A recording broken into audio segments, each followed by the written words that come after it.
ହେଉଛି ସୁଦଶା ବ୍ରତ ଓ ସୁଦଶା ବ୍ରତ ଯେଉଁ ବ୍ରତ ଧାରଣ କରନ୍ତି ନାରୀମାନେ ହାତରେ ତା ଦେହରେ ଦେଖିବ କ'ଣ 10ଟା ଗଣ୍ଠି ବାନ୍ଧି ଦେଲେ ସବୁ ପୁରା ଇଏ ହେଇଯିବ। ଇଏ ଗଣ୍ଠି 1 ନମ୍ବର ଗଣ୍ଠି ଏଇଆ, 2 ନମ୍ବର ଗଣ୍ଠି ଏଇଆ, 3 ନମ୍ବର ଗଣ୍ଠି ଏଇଆ ସବୁ ଲେଖା ହେଇଛି। ଲକ୍ଷ୍ମୀ ସ୍ମରଣ କରିକି କରିଦେଲେ ତ ପୁରା ଘର ଉଜ୍ଜଳ ଆଉ। ହାଁ ତେଣୁ ଗୋଟେ କଥା ହେଉଛି ପାଦଠାରୁ ମସ୍ତକ ଯାକେ କେତେଟା ଗଣ୍ଠି ଅଛି। ଲୋକ କୁହନ୍ତି ମୋର ଭାରି ଦେହ ହାତ ଗଣ୍ଠି ଭାରି ବ୍ୟଥା ହେଉଛି। ସେ ଗଣ୍ଠି କେଉଁ ଗଣ୍ଠି ତାକୁ ଆଗ ଦେଖ ଶରୀରରେ। କହିଲେ 32 ଅବତାର ଭିତରୁ ରଖାଗଲା କେତେଟା? ଶ୍ରେଷ୍ଠ ହେଲା 10ଟା। କହିଲା ରଖିଲି 10 ବାଟ ଲଗାଇଲି କବାଟ। 10ଟା ବାଟ ଅଛି, ଆଉ ବାଟ ନାହିଁ, ବାଟ ଅଛି କିନ୍ତୁ 10 କାହିଁକି ମୁଖ୍ୟ କରାଯାଇଛି? ଯେମିତି 10 ଦିଗ ରହିଛି, 10ରୁ 4 ଦିଗ ଆମର ଶ୍ରେଷ୍ଠତ୍ୱ ରଖାଯାଇଛି। 4 ନୁହଁ 6 ଦିଗ ଶ୍ରେଷ୍ଠ କରାଯାଇଛି। ହଁ ସେ ଯେଉଁ ଗଣ୍ଠି କଥା ବ୍ରତରେ ଲେଖାଯାଇଛି, ସେ ଯେଉଁ ଗଣ୍ଠି ସ୍ମରଣ କରିକି ମା ଲକ୍ଷ୍ମୀ କି ଯେଉଁଠି ନାରୀମାନେ ସବୁ ଗଣ୍ଠି ପକାନ୍ତି। କେଉଁ ନାରୀମାନେ ପିନ୍ଧି ନାହାନ୍ତି ଯେ ବ୍ରତ ଯେ ଯେଉଁ ଗଣ୍ଠି ନ ପକେଇଛନ୍ତି କି ଗଣ୍ଠି ପକେଇଛନ୍ତି। ତାହେଲେ ତ ଯଦି ଗଣ୍ଠି ପକେଇ ଦେଇକି ଯଦି ଇଏ ହେଇଯାଆନ୍ତେ ସବୁ ନିକମା ହେଇଯାଆନ୍ତେ ସ୍ୱାମୀମାନେ, ଆଉ ରୋଜଗାର କରିବାକୁ ଯାଆନ୍ତେନି। ସ୍ତ୍ରୀମାନେ ସୁଦଶା ବ୍ରତ ବାନ୍ଧିଦେଲେ ଆଉ ଦଶା ଆସନ୍ତାନି, ଖାଲି ତ ସୁଦଶା ପଡ଼ନ୍ତା ଆଉ ସୁଫଳ ସୁକର୍ମ ସୁଲକ୍ଷ୍ମୀ ସବୁ ଘରେ ବାସ କରିଯାଆନ୍ତେ।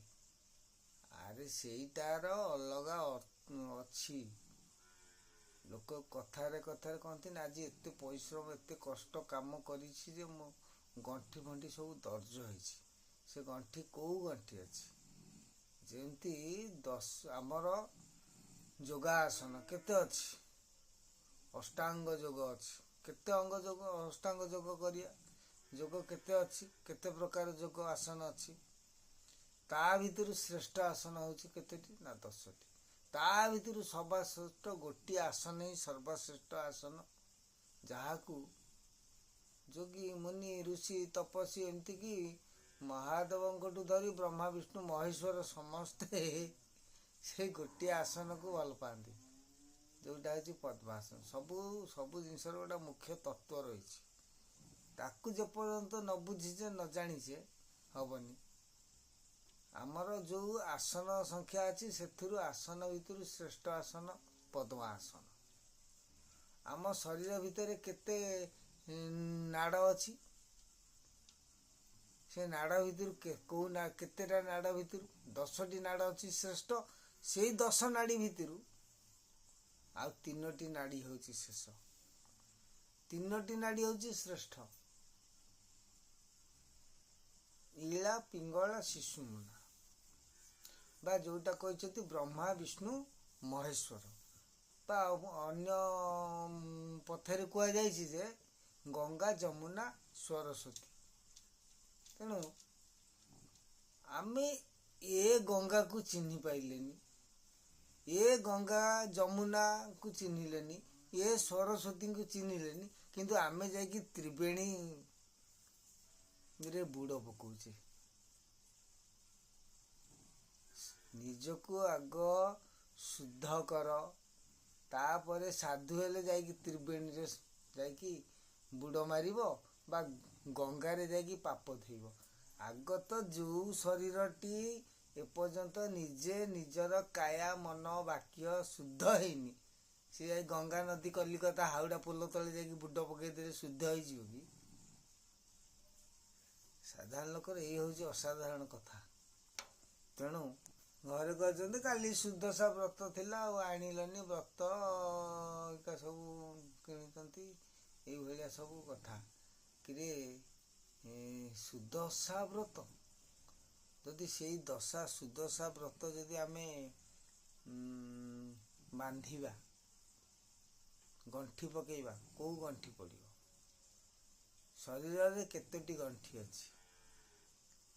ଯେଉଁ ଗଣ୍ଠିକି ସାଧାରଣ ଲୋକ ଅସାଧାରଣ ଭାଷାରେ କୁହନ୍ତି ଆଜି ଗଣ୍ଠି ଦିଆ ହାତ ଗଣ୍ଠି ସବୁ ଦର୍ଜ ହେଇଛି, ସେ ଗଣ୍ଠି କେଉଁଟା?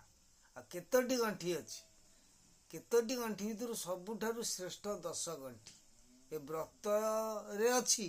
କିନ୍ତୁ ଏପର୍ଯ୍ୟନ୍ତ କୌଣସି ସାଧୁ ବା କେଉଁ ପୋଥି ପୁରାଣରେ ଏପର୍ଯ୍ୟନ୍ତ ଯାହା ଲେଖା ରହିଛି ବା ତାକୁ କେହି ବୁଝିକି ବୁଝେଇ ପାରୁନାହାନ୍ତି।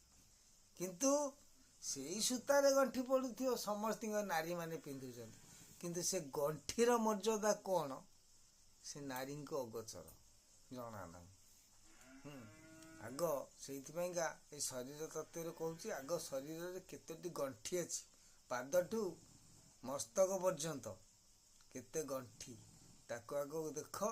ତା ଭିତରୁ ଶ୍ରେଷ୍ଠ 10 ଗଣ୍ଠି କିଏ କିଏ, ଯାହାକୁ ବ୍ରତ ରୂପରେ ନାରୀମାନେ ଧାରଣ କରନ୍ତି। ଭାଇମାନେ, ସାଧାରଣ ଲୋକର ଅସାଧାରଣ କଥା, ଯୋଉ ଜ୍ଞାନୀ ନାରୀମାନେ ଅଛ, ସେ ଗଣ୍ଠିର ତତ୍ତ୍ୱ ବୁଝେଇବ। ଯୋଉଦିନ ନ ବୁଝିପାରିବେ କମେଣ୍ଟରେ କହିବେ, ମୁଁ ଟୋଟାଲ ପାଦଠୁ ମସ୍ତକ ପର୍ଯ୍ୟନ୍ତ ସେ ଗଣ୍ଠିର ତତ୍ତ୍ୱ କହିଦେବି। ଆଉ କୋଉ ଗଣ୍ଠିକି ଧାରଣ କଲେ ତୁମେ ସୁଦଶା ବା ସୁନାରୀ ହବ, ତାହେଲେ ହବ। ଆଉ ସେମିତି ଲୋକ ଦେଖାଣିଆ କରି ଗଣ୍ଠି ମାରୁଥିଲେ, ସୁଫଳ ନ ମିଳିବ ବାବୁ କୁଫଳରେ ଫଳେ। ତେଣୁ ଅବିକା ସୁଫଳ ଆଉ ମିଳୁନି କି ସୁଦଶା ବ୍ରତ ନାହିଁ। କାହିଁକି ନାହିଁ ନା, ଆଜି ଗୋଟିଏ ନାରୀ ସିଏ ତା ବାପ ଘର ଛାଡ଼ିକି ଆସିଲା ସ୍ୱାମୀ ଶ୍ୱଶୁରଙ୍କ ଘରକୁ। ସିଏ ଯିବ, କହିବ ମୁଁ ଯାଉଛି ନଣନ୍ଦ ବା ଯାଆ ମାନଙ୍କ ସହ ପୋଖରୀ କିମ୍ବା ନଦୀକି ଯିବ ଗାଧେଇବାକୁ। ସେଇଠୁ ରୋଲ କରିବ, ସିଧା ନଈରେ କହିବ ବୁଡ଼ିଗଲା ବୋଲି କହିକି ଆଉ ଗୋଟେ ଜାଗା ଯାଇକି ପହଁରିକି ଆଉ କାହା ସାଙ୍ଗରେ ପଳେଇବ। ସେଇଭଳି ନାରୀ ଯଦି ସୁଦଶା ବ୍ରତ କରିବେ, ଦେଖୁଥିବେ ଟିଭି ମିଡ଼ିଆ, ସୋସିଆଲ ମିଡ଼ିଆଠୁ ଧରିକି ଦିଟା ପିଲାର ଜନନୀ ହେଇକି ବ୍ରତ ବାନ୍ଧିକି ସୁଦଶା, କ'ଣ ସୁଦଶା ମାନେ ଏଇଗୁରା? କାହିଁକି ଏ ବ୍ରତ? ହଉ ଭାଇ, ରଖୁଛି। ସାଧାରଣ ଲୋକର ଅସାଧାରଣ କଥା ସରିବନି, ମତେ ହସଉଛନ୍ତି ସମସ୍ତେ।